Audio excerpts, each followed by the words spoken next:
Assalamualaikum warahmatullahi wabarakatuh. Alhamdulillahirabbil alamin.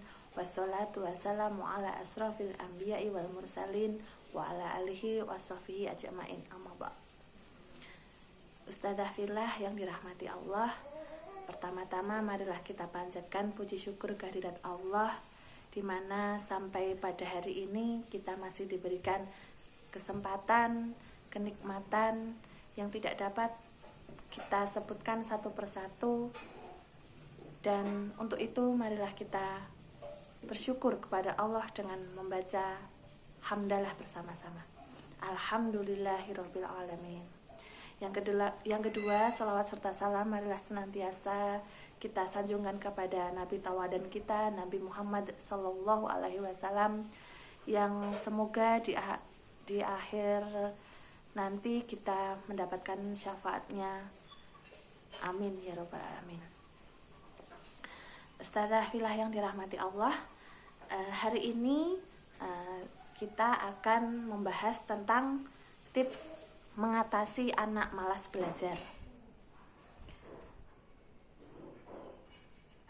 Ustadzah fillah yang dirahmati Allah, yang insya Allah dalam keadaan sehat, ketika anak mulai memasuki jenjang pendidikan SD, akan ada beberapa proses yang harus dilalui anak-anak terkait proses adaptasi peralihan dari jenjang TK menjadi SD.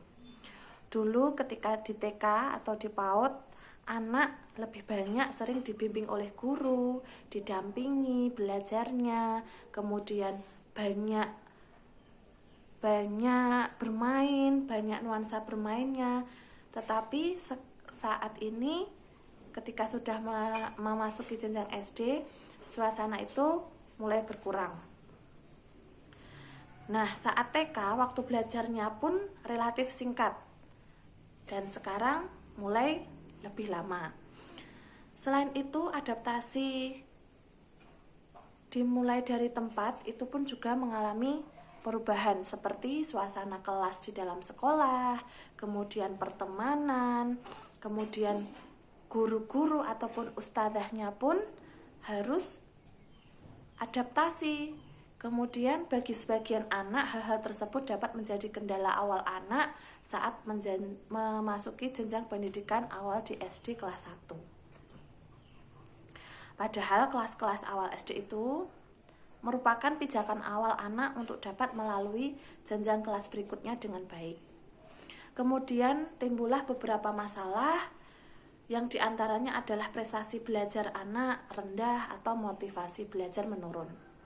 Nah, untuk menyikapi hal tersebut, ada beberapa hal yang harus kita lakukan untuk ketika mengalami permasalahan motivasi anak yang kurang atau anak malas dalam belajar.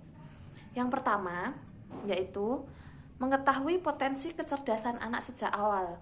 Walaupun aspek kecerdasan intelektual bukanlah yang utama, tetapi jika kita sudah mengetahui sejak dini taraf IQ anak kita, entah itu IQ verbal ataupun IQ performa, maka kita akan lebih memahami kemampuan kecerdasan anak kita itu seperti apa, aspek yang dominan apa, dan aspek yang kurang dominan apa. Sehingga jika memang IQ-nya memang agak low, maka kita tidak akan menuntut anak sesempurna seperti anak-anak yang lain. Sebaliknya, jika IQ anak sebenarnya cukup atau bahkan tinggi, tetapi hasil belajarnya tidak sebanding, maka ada beberapa hal yang perlu kita evaluasi. Yang kedua, yaitu mengetahui dominasi model gaya belajar anak.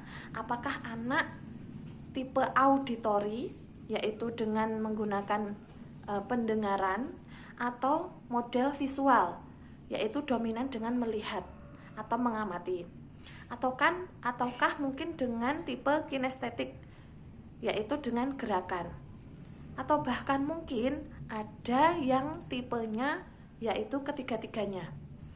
Setelah kita tahu anak kita seperti tipe yang mana, maka kita harus menyesuaikan media pendukung belajar anak. Seperti anak tipe visual misalnya, maka kita sediakan media buku cerita, gambar peraga, dan anak diminta sering mengamati media tersebut. Yang ketiga, setelah melakukan hal-hal yang sudah disebutkan tadi, selanjutnya adalah mencari tahu apa penyebab anak tidak minat dalam belajar. Mengapa motivasi belajarnya turun? Itu bisa disebabkan oleh banyak. Bisa jadi dipengaruhi oleh kondisi fisik anak yang kurang fit, agak malas, kemudian gangguan konsentrasi, gangguan pendengaran, gangguan penglihatan. Perlu pemeriksaan lebih lanjut dalam hal ini. Ataukah karena faktor lain seperti lingkungan keluarga, lingkungan sekitar, atau justru bersumber dari sekolah itu sendiri. Misalnya karena faktor suasana kelas, cara guru mengajar, atau ada kendala dengan teman. Jika sudah terdeteksi penyebabnya apa, maka perlu dicari solusi agar hal tersebut tidak mengganggu dalam jangka waktu ke depannya. Yang keempat, selalu dimunculkan konsep dalam benak anak bahwa belajar atau bersekolah itu menyenangkan atau mengasihkan. Yang kelima atau yang terakhir yaitu bangun rasa fun, bangun rasa senang, bangun rasa happy dalam anak. Anak senang untuk melakukannya dan memang kitalah yang berusaha untuk membuat suasana belajar itu menjadi fun dan menyenangkan. Demikian sedikit